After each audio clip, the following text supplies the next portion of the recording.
On Capitol Hill, a debate over federal nutrition standards and the unexpected consequences for school meal programs.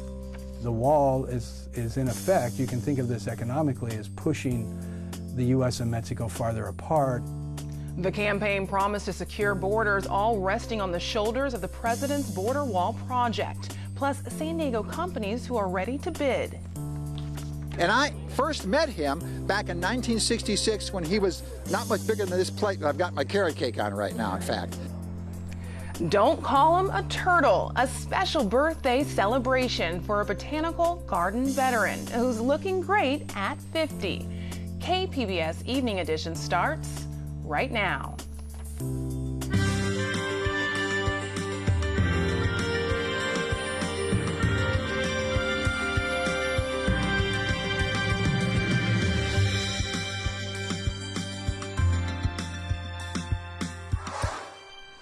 Good evening, and thanks for joining us. I'm Ebony Monet. The Department of Justice is investigating claims that East County Congressman Duncan Hunter spent campaign contributions on personal items. Hunter has been under a House ethics investigation since last year, but this latest revelation means he could face criminal charges. KPBS reporter Steve Walsh has been following the story. This has been an issue for Duncan Hunter since last year when the Office of Congressional Ethics looked at whether Hunter used tens of thousands of dollars from his campaign for everything from family travel to school uniforms and tuition for his children. Hunter addressed the charges at a town hall meeting earlier this month. We paid back about 130% of what my own internal audit came out with. I did that prior to the election. I announced it prior to the election. We've been open about this whole thing. These were mistakes that were made by my campaign that I paid back immediately. Jordan Leibowitz is the spokesman for Citizens for Responsibility and Ethics in Washington, which filed the original complaint against Hunter. This wasn't a few random expenses. This was $60,000 over a year or so, including at a jewelry store in Italy. It was a new garage door opener for his house. It was oral surgery. These are more than coincidences. This is a clear pattern. Hunter's attorney issued a statement saying Congressman Hunter intends to cooperate fully with the government on this investigation and maintains that to the extent any mistakes were made, they were strictly inadvertent and unintentional. We learned Hunter is now facing a potential criminal probe on Thursday. The head of the House Ethics Committee issued a statement saying that the committee is deferring its investigation at the request of the Justice Department. Steve Walsh, KPBS News. Today, U.S. House Republicans were set to hold a vote on a bill to overhaul health care, but they postponed that vote. The plan to repeal and replace Obamacare didn't have enough votes to pass. It's a setback for President Donald Trump and House Speaker Paul Ryan. House Republicans say they'll try again tomorrow. Today marks 7 years to the day from when then-President Barack Obama signed his landmark law. Companies that want to help President Trump build his border wall are scrambling to put together proposals. Two of those companies are here in San Diego. They say the wall isn't a political issue for them, but an economic opportunity. KPBS Frontiers reporter Jean Guerrero has the story. Currently, about 700 miles of fencing exist along the U.S.-Mexico border, which stretches 2,000 miles. It's made of diverse materials, everything from steel posts to rusty corrugated plates and crowns of concertina wire. Vast desert stretches remain unfenced. President Trump has been talking about sealing off the land border since he started his campaign. We're going to build a wall. It's going to be built. Now the government is moving forward, starting in San Diego. The government has filed 2 requests for proposals, one for a concrete barrier and one for a non-concrete barrier. They want the wall to be between 18 and 30 feet tall to prevent climbing and tunneling and tampering. The wall must be aesthetically pleasing in color and texture, at least on the U.S. side. Hundreds of companies across the U.S. have expressed interest in building the wall. At least 3 are in San Diego. RE State Engineering is one of the San Diego-based companies. It's located on the San Diego Bay, right next to the naval base in NASCO. Ralph Hicks, Vice President of Governmental Affairs, says he's confident the company will be involved. The requests for proposals want prototypes built specifically in San Diego. Hicks says the company isn't for or against the wall. They just see it as an economic opportunity. But we're focused on the work. We're not a political body, left or right or what have you. We go after the job and provide high-paying jobs for our workforce and great opportunities for our company. James Gerber, a professor of economics at San Diego State University, says border fence construction in the late 1990s created a lot of jobs, but that they were temporary. From my perspective, it's rather like building a pyramid in the desert. Yeah, you get some jobs out of that, but the jobs disappear once the construction is finished. Some estimates say the border wall will cost upwards of $20 billion. Gerber says the economic impact on the U.S. could be negative, in part because it could push Mexico further away as a trade partner. Mexican industry leaders are already drifting towards partners in South America, Europe, and Asia, offended by President Trump's border wall and other policies. They have choices. They have been connected so tightly to the U.S. because of proximity.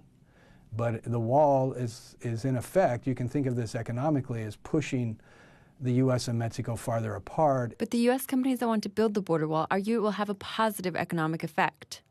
RE State Engineering has led major construction projects all along the Pacific West Coast. They built the nuclear carrier wharfs on the San Diego Bay, helped clean up efforts after the Exxon Valdez oil spill, and dredged channels in the ocean and the desert. We're attracted to very complex, difficult projects and harsh environments. That's what we do best. The company couldn't release details about its proposal yet because of the competitive nature of the bidding. Hicks says he's not worried about the short time frame. It's quick, but that's okay. That's the whole advantage that we have. We're not a big mega bureaucracy. The company has about 50 employees and $30 million worth of equipment. They're able to scale up quickly for large projects by hiring more workers.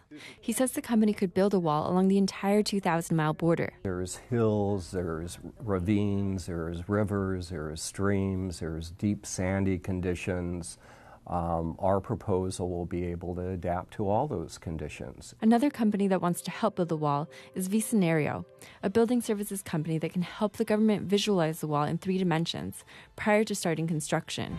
Using autonomous flight missions from drones, data of the current terrain are acquired quickly and comprehensively. This data is used to create 3-dimensional spatial models of the border that are robust and highly accurate. Vice President Brian Hawley says his company also sees the wall as an economic opportunity and not a political issue. If the wall goes forward, that's a decision by the president's decision by Washington. And we as a business and as taxpayers just simply want to make sure the wall is done in a cost-effective, productive way. Visionario has specialized in security around electrical power grid facilities, hiring veterans who can share their security expertise. If we were to be doing sections of this wall, we will continue to hire veterans. I think it's a great way to bring back those patriots back into our society and use them and get them in the business world. Hawley says the wall will incorporate technology to detect tunneling and intruders, as well as physical barriers. In fact, the wall could look a little like the fencing that exists on the border today. Jean Guerrero, KPBS News. San Diego hunger relief agencies and schools are worried federal changes will mean less funding for school meals. But KPBS education reporter Megan Burke says there's one piece of the GOP agenda that has some excited. At the Lakeside Union School District Central Kitchen, staff pour giant cans of crushed tomatoes into big vats. What are we having today, Jim? We're having chili mac casserole. So fresh ground beef, sauteed mirepoix of carrots, onions, celery. The beef, vegetables, and pasta meet nutrition guidelines now, but pretty soon the canned tomatoes will have to go. Under the Obama administration, schools had to cut progressively more and more salt from their meals. Nutrition Director Sally Spiro says under the next round of sodium cuts, even cottage cheese is a no-no. The legislation was never field tested or piloted, and it has had a lot of unintended consequences for school meal programs. Spiro says regulations meant to increase consumption of whole grains and fruit mean she can't serve eggs for breakfast, but could get away with serving 2 whole grain Pop-Tarts. House Republicans have already said scaling back these regulations is high on their agenda. Spiro and her colleagues in the School Nutrition Association say that day can't come soon enough. Robin McNulty of the San Diego Hunger Coalition cautions making sweeping changes. She says students are benefiting from the higher standards. It's the right thing to do to keep the children as healthy as possible, and the nutrition standards actually did do that. A repeal of the nutrition standards has already been introduced in the House, but could be tough to pass. It's tucked into a bill that would also establish a school voucher program. Megan Burks, KPBS News. The California Senate passed a resolution today calling on Congress to launch an independent and public investigation into Russia's alleged involvement in last year's presidential election. This is an important and substantive and critically sensitive issue as well, whether we have a president of the United States who got into that office because of interference from the government of Russia. That is deeply and profoundly important for California and for the rest of the country. But Republicans on the floor saw the resolution as yet another in a long list of overreaching criticisms of the sitting president. One Republican member even suggested a new Senate rule to be created to allot time each week for Democrats to complain about the nation's leader. The resolution, which passed 24-10, is largely symbolic. We're now past the halfway point from the president's first 100 days in office. We'll continue to follow developments on his White House agenda on air and online at kpbs.org. There's been a crack in the case of bogus bomb threats at Jewish community centers around the country, including the Lawrence Family Jewish Community Center in City Heights. AP reporter Padman Andarama has more. An arrest and a string of bomb threats targeting Jewish community centers and other institutions in the U.S. Israeli police on Thursday say a 19-year-old Israeli Jewish man is the primary suspect. He appeared in court hiding his face. Israeli police are withholding his name. Officials say the man's motives are unclear. He's described as a hacker and was identified as an American-Israeli dual citizen. We managed to get to that suspect after having concrete intelligence from different security agencies around the world. He is the main suspect behind threatening different communities, both in New Zealand, Australia, across America, including bomb threats at the different communities and Jewish buildings, as well as a threat that was received at the New York airport, JFK airport. The FBI confirmed the arrest but made no other comment. The Anti-Defamation League says more than 150 bomb threats had been made against Jewish community centers and day schools in 37 states and in Canada since January 9th. Those threats prompted evacuations and raised fears of rising anti-Semitism. Authorities say the suspect used advanced technologies to mask the origin of his calls. Padman Andarama, The Associated Press. Just to clarify, the Lawrence Family Jewish Community Center is in University City. San Diego emergency officials and geologists teamed up today at the beach to remind people how to prepare for a tsunami. The event is part of Tsunami Preparedness Week. KPBS reporter Susan Murphy has this report from La Jolla Shores. The chances are low, but if a large tsunami struck offshore near San Diego County, thousands of people who live, work, and play along the region's 70 miles of coastline could be in danger. The big message is if you're on the coastline and you feel an earthquake, we want you to get away from the water. Geologist Cindy Pridmore gathered with state and local emergency officials to sound an alarm over San Diego's risk for tsunamis. These are infrequent events that can have catastrophic consequences. Pridmore says tsunamis are often triggered by earthquakes on thrust faults because they push up on the ocean floor, generating large waves. Most of San Diego's offshore faults, such as the notorious Rose Canyon, are strike-slip faults that pose no tsunami risk. But there are several thrust faults offshore from California. Pridmore says large waves could arrive to the San Diego shoreline within 15 to 30 minutes. The other one consideration we have for San Diego is offshore. We have a canyon, a submarine canyon, and if there's strong shaking, a chunk of that could cause a tsunami. Low-lying regions would experience the biggest impacts, such as Mission Bay and Coronado. County emergency officials recently created what they're calling a tsunami response playbook. It outlines evacuation plans in phases that are specific for each coastal community, depending on flood risk. So rather than just a blanket evacuate Chula Vista, evacuate Encinitas, it's based on. So phase 2, Chula Vista might evacuate only this segment of their population, where Encinitas might have to go a couple blocks in, depending on where the water's going. San Diego has experienced nearly a dozen small 1 to 4 foot tsunami waves over the last 200 years. Signs of a tsunami include a receding shoreline and a large ocean roaring sound. Emergency officials say people who are near the coastline during an earthquake should evacuate to at least 100 feet above sea level or 2 miles inland. Residents are urged to register their mobile phones at readysandiego.org to receive emergency notifications. Reporting from La Jolla Shores, Susan Murphy, KPBS News. Take a look at this unique view of the North Pole, where sea ice levels have dwindled to a new record low. It's now less than 6 million square miles. That's about 35,000 square miles below another record set just 2 years ago. Experts at the National Snow and Ice Data Center say this is another sign of an overheating world. After some sunshine today, rain is rolling back into San Diego. Shanae Shocker has tonight's forecast. A drier day for us here in Southern California on our Thursday. That storm has pushed in, brought a lot of moisture into the area of the Four Corners. You can see it centered right over Utah right now.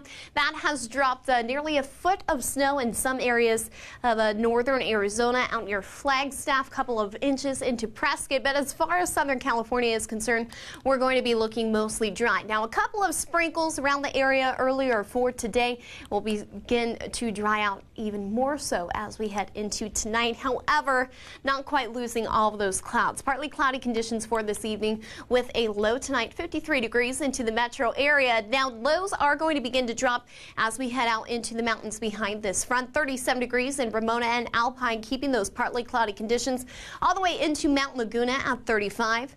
We're below freezing down in Campo at 31. Brago Springs not too bad, 48, and we're at 45 into Oceanside as well.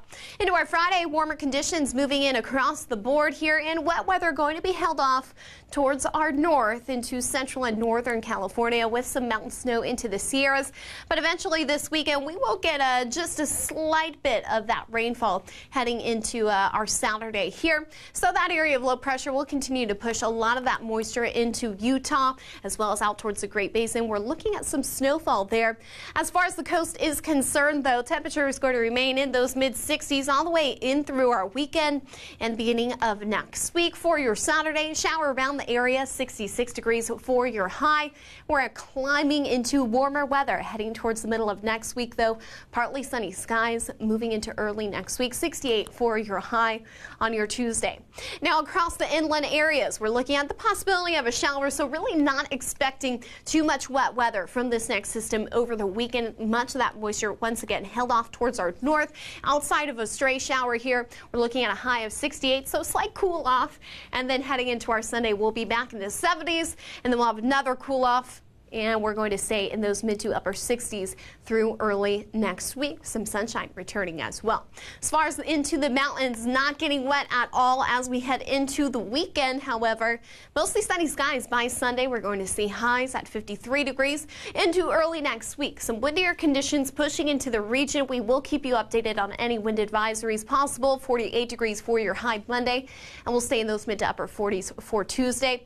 Out in the deserts, well, it is certainly a warmer weekend ahead. 77 on Saturday, 82 degrees for Sunday. We're cooling back off early next week. For KPBS News, I'm Shanae Shocker.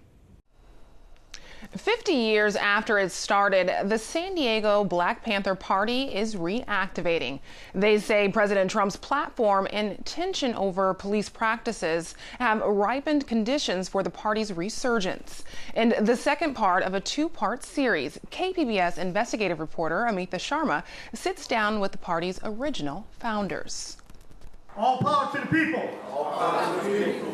The elderly and the young alike gathered recently at Bonnie Jean's Soul Food restaurant. These voices all part of the resurgence of San Diego's Black Panther Party. Old-timers like Chairman Henry Wallace reinforce the Panther Party's hallmark 10-point platform, albeit in less formal language. We want land, we want bread, we want housing, education, clothing, and justice and peace. The message may not have changed much over time, but the means to rally the people have. We have to organize everywhere. Education Minister Trunell Price is one of the original founding members of the local Panther Party, launched by the Black Student Union in 1967 at San Diego State University. He says revival of the party is more vital now than ever. The elephant in the room is the new president of the United States of America. Trump's chief strategist, Steve Bannon, and Attorney General Jeff Sessions have both been accused of espousing racism. Their presence in the White House has left African Americans on edge. They're scared to death. They are. They're literally scared to death. And what's their biggest worry? They have no power, that the Constitution doesn't pertain to them, that their liberties can be taken away from them, that they have no voice. Price says the relationship with the San Diego Police Department also remains painful for the community. A San Diego State analysis showed that officers are more likely to search Black and Latino drivers. Price acknowledges there's been progress since he first became a Black Panther in 1967, 2 years before the big riot in Mountain View Park. There are good police officers and there are bad police officers. They need to, and I'm sure they're trying to, we hope they're trying to take a deeper look into their interaction with the inner cities, with minorities, with oppressed people. Since the report came out last year, the police department has announced plans to increase training and revamp traffic stop rules. Price says Panthers also want, quote, constructive dialogue with police in making changes. KPBS reached out to the police department, but an interview was not granted. Price says the Panthers are also worried about stepped-up deportations of people who are living in the country illegally. The history of San Diego is greatly related and intertwined with the history of the Brown community here in San Diego. We went to school together, we played together, we fought together. To 26-year-old former Marine and home builder Will Haynes, hearing that message is what might prompt him to join the Panthers. They're advocating for everybody. That's what I'm for. I'm for everybody. Andre Branch heads the local chapter of the National Association for the Advancement of Colored People. He welcomes the reformation of the Panthers. This is a most appropriate time for people to engage with any civil rights organization, the NAACP, the ACLU, and the Black Panther Party, if it is in fact committed to assisting people and being peaceful. Party members say they plan to reintroduce their breakfast program for children and checks for diabetes and sickle cell anemia. As for peace, Panther Chairman Henry Wallace is encouraging people to exercise their Second Amendment rights. That's in case, Wallace says, Trump declares martial law. I don't think it's going to get to that point, but then again, people didn't think that Mussolini would become a fascist dictator. Panther Party member Robert Williams is less worried about Trump. He says he wants the community to unite to help kids remain in school, assist the needy, and hold itself accountable. We just need to be active regardless. That's the way we have to tackle these, and not just simply respond because of a presidential candidate or election or whatever. It's deeper than it. Our problems are heavier than just Donald Trump. And that's the message he hopes will resonate with potential recruits. All power to the people. All power to the people. Amita Sharma, KPBS News. SPHACELATED.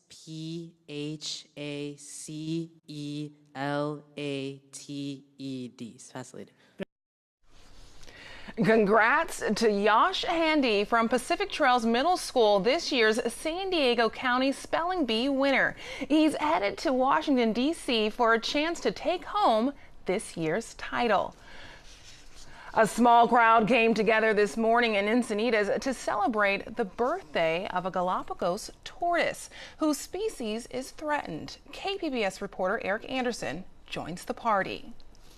Sam first came to the San Diego Botanical Garden 5 years ago. Now it's his home. Julian Duvall's life is intricately entwined with Sam. Some of his preferred food, which is cactus here, nopales, he loves cactus. He is the animal's official guardian, but that job will eventually get passed on because the turtle could live another 100 years. Duvall has tracked Sam's care during his stay in Encinitas. The 568-pound tortoise lives here in the back, away from public eyes. Today we celebrated his 53rd birthday, so he's been around for a while. And I first met him back in 1966 when he was not much bigger than this plate that I've got my carrot cake on right now, in fact. Sam was cared for by Julian's sister until the hard-shelled reptile outgrew their Chicago home. That only took a couple of years because Sam grew so fast. 568! 568! That's when the tortoise came to live with Lois Dixon in Fallbrook, and she kept him for nearly 40 years and says that Sam loved attention. Some people he might appear threatening, but people that really like animals see that he's docile and friendly and interested in humans. Sam was also interested in his cake on his birthday. It was a special stack of vegetables topped with a banana. And so what do you do after a birthday cake? Take a bit of a nap. Eric Anderson, KPBS News. Here's a look at what we're working on for tomorrow in the KPBS newsroom. On Morning Edition, on a mission to give women a platform, helping them tell their stories. We'll have a preview on this year's Women's Film Festival. And get ready to sing out loud on KPBS Midday Edition, the one-of-a-kind number featuring 22 choir groups at San Diego Sings. That's tomorrow on KPBS Radio. You can find tonight's stories on our website, kpbs.org/evening edition. Thanks for joining us. Have a great night.